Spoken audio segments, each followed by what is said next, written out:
President Trump marked the 100th day of his second term with a campaign-style rally in Michigan last night. He used most of the speech to attack his opponents and then boast about his actions in office so far, even as the polls show that he is losing a lot of support. He also had a very public dispute yesterday with one of the tech titans who stood behind him at his inauguration. Ed O'Keefe covered the rally for us. He's in Detroit with the latest. Ed, good morning to you. Gayle, good morning. The president back out on the campaign trail sounding familiar themes, suggesting that his term so far has been a success, despite the fact that his approval ratings on the slide and some tough economic reality. Hello, Michigan. 100 days in, President Trump back in campaign mode, rallying his supporters in a battleground state.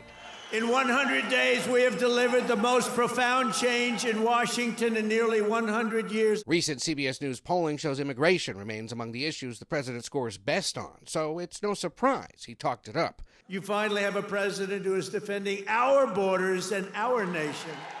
But in a striking moment, the American president used propaganda video shot by the El Salvadoran government to show how he's deported undocumented immigrants to that Central American nation.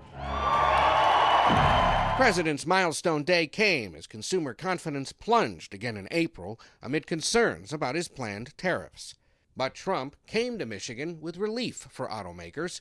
They'll still face a 25% tariff on imported cars and parts, but not an additional tariff on other critical materials, including steel and aluminum.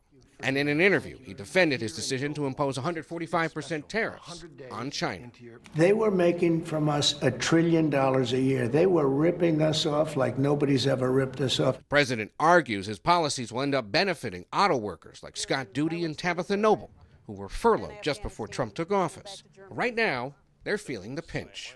What does that then cause you to have to worry about in terms of costs on a day-to-day basis? Well, just daily living, and you know, your food went up, gas went up, our wages went down. Utility bills have went up, groceries have went sky high. Both agree tariffs could eventually bring more jobs to the U.S., but there's currently uncertainty. State of the economy right now, in your view, here in Michigan is? Not very good. Unemployment's went up. Every day, somebody's closing their doors because nobody's going in to buy anything. They can't afford to stay open.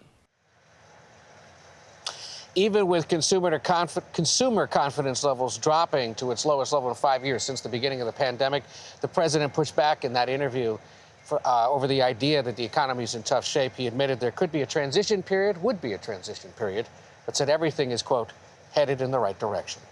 Tony? Ed, while we have you, what more can you tell us about this White House disagreement with Amazon? It led to a call, apparently, from President Trump.